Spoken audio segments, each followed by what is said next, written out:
सुप्रभात प्यारे बच्चों। व्यंजन संधि के तीसरे भाग और संधि के 7वें भाग में आपका स्वागत है। व्यंजन संधि के दो नियम हम लोगों ने पढ़े थे, जिसमें पहला नियम ये था कि जो वर्ग का पहला वर्ण होता है वो तीसरे वर्ण में परिवर्तित हो जाता है। अर्थात अगर वर्ग के पहले वर्ण के बाद कोई स्वर है या तीसरा चौथा वर्ण है तो वर्ग की जगह कौन सा वर्ण आ जाता था? तीसरा वर्ण आ जाता था। अर्थात का की जगह चा आता, का की जगह गा आता था, माफ करिएगा, चा की जगह जा आता था। इसी प्रकार से परिवर्तन होता था। ठीक है। उसके बाद हम लोगों ने व्यंजन संधि का दूसरा नियम पढ़ा, जिसमें वर्ग के पहले वर्ण के बाद अगर ना आए, माँ आए या कोई स्वर आए तो जो वर्ग का पहला वर्ण था वो अपने पंचमाक्षर में परिवर्तित हो रहा था। अर्थात का की जगह वहां पर अंगा और चा की जगह वहां पर या का प्रयोग होता था। जैसे वाक धनमय, यहाँ पे का के बाद माँ है तो यहाँ पे का किसमें परिवर्तित हो जाएगा? अपने पंचमाक्षर अर्थात अंगा में, और ये पूरा शब्द क्या बन जाएगा? वांगमय। ठीक है। अब आज हम व्यंजन संधि के तीसरे नियम की ओर बढ़ेंगे। इन नियमों को ध्यान से सुनिए, ध्यान से पढ़िए, ध्यान से समझने का प्रयत्न करिए। पीडीएफ फाइल मैंने आपको सेंड कर दी है बुक से, आप उसके नियमों को ध्यान से पढ़ेंगे। तीसरा नियम क्या है? यदि ता के बाद ज, च, ज, ट, ड अथवा ला आए तो ता बाद वाले वर्ण के रूप में ढल जाता है। अर्थात कहने का मतलब ये कि अगर कोई शब्द है, जैसे ये शब्द है सत धन चरित्र है, तो इसमें ता के बाद चा आया हुआ है, तो इस व्यंजन संधि के तीसरे नियम के अनुसार जो ता है वो बाद वाले वर्ण में ढल जाएगा। अर्थात ता भी क्या हो जाएगा? चा हो जाएगा। यहाँ पे देख सकते हैं सत धन चरित्र, और ये शब्द क्या बना? सच्चरित्र। यहाँ पर ये जो सत का ता था वो इस चरित्र के चा के रूप में ढल गया, और यही इस व्यंजन संधि का तीसरा नियम कहता है कि ता के बाद अगर चा आए, जा आए, टा आए, डा आए तो ता क्या होता है? बाद वाले वर्ण के रूप में ढल जाता है। और उदाहरण आप देख लीजिए, सत धन जन, यहाँ ता के बाद जा है और ये शब्द क्या बना? सज्जन। तो यहाँ पर ता किस रूप में परिवर्तित हो रहा है? जा के रूप में। अगला उदाहरण देखिए, उत धन चारण, यहाँ ता के बाद चा है, ता बाद वाले वर्ण परिवर्तित अर्थात चा के रूप में परिवर्तित होगा और ये शब्द क्या बनेगा? उच्चारण।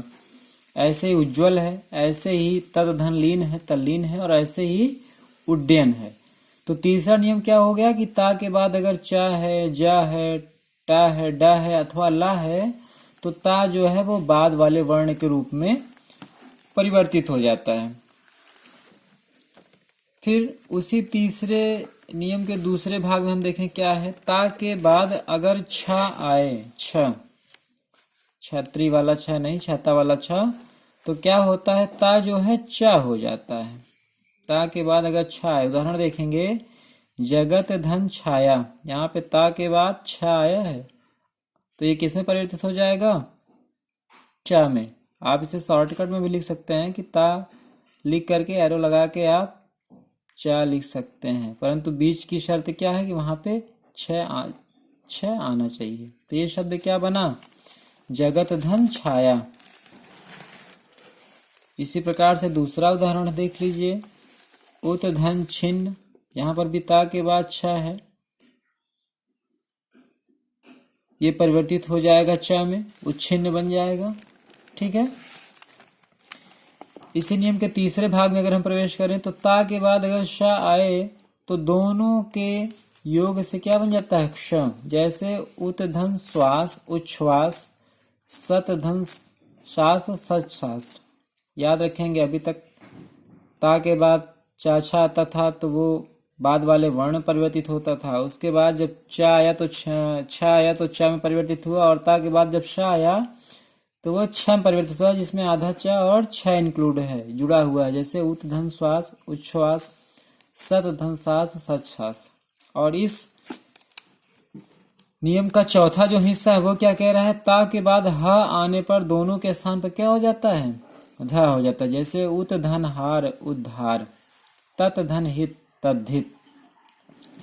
ये सब चीजें ऐसी हैं जो अभ्यास के द्वारा आपको आएंगी और आपको सतत अभ्यास करने होंगे। ऐसे शब्द खोजने होंगे संधि वाले अपने पाठ्य पुस्तक से या अखबार से, और उनका अभ्यास करना होगा। इन नियमों को अभ्यास के द्वारा आप याद कर सकते हैं, अभ्यास के द्वारा आप अपना बना सकते हैं और संधि विषय पर अपनी पकड़ मजबूत कर सकते हैं।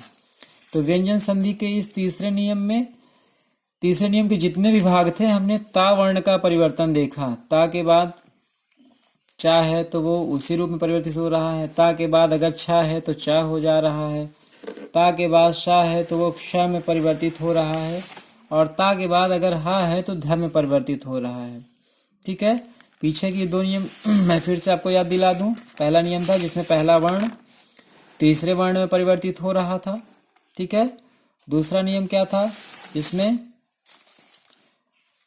पहला वर्ण अपने पंचमाक्षर में परिवर्तित हो रहा था। और जब तीसरे नियम में हम आते हैं तो तीसरे नियम में क्या हो रहा है, ता जो है अलग अलग रूपों में परिवर्तित हो रहा है। तो अभ्यास के प्रश्न आपको भेज दिए गए हैं पीडीएफ फाइल्स, उसको देख करके आप अभ्यास के प्रश्नों को हल करिएगा और व्यंजन संधि को पढ़िएगा, समझने का प्रयत्न करिएगा। तब तक के लिए धन्यवाद।